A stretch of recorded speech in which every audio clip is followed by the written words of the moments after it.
నవంబర్లోనే release అయిన others అనే Tamil movie రీసెంట్గా ప్రైమ్ వీడియోలో స్ట్రీమింగ్కి వచ్చింది. తెలుగు డబ్బింగ్ పర్లేదు.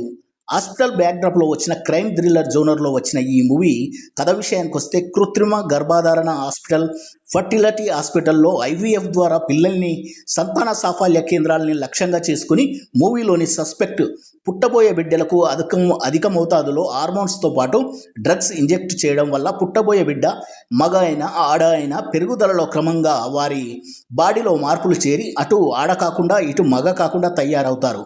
వారిని అదర్స్ అంటారు.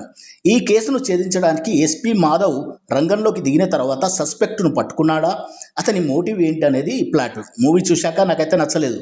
పరమ రొటీన్గా ఉంది. చిన్న పాయింట్ను పట్టుకుని ల్యాగ్ చేసి వదిలారు. ఈ టైప్ మూవీస్ చాలానే వచ్చాయి. సమాజం ఇటువంటి వారి పట్ల చూసే చూపు కాంచన లాంటి సినిమాలో బాగానే చూపించారు. ఏమాత్రం ఎంగేజ్ చేయదు. హీరోయిన్గా గౌరీజీ కిషన్ పరిమిత పాత్రలో బాగానే చేసింది. సహాయక పాత్రలో అంజు కిరియన్ పాత్ర ఏమాత్రం ఇంపాక్ట్ లేదు. హీరోగా ఆదిత్య మాధవన్ సెటిల్డ్ పెర్ఫార్మెన్స్తో ఆకట్టుకోగా, యాంటాగనిస్ట్ పాత్రలో నటించిన జగంది బిల్డప్ ఇచ్చినంత లేదు. ఓ మాదిరిగా ఉంది విలనిజం.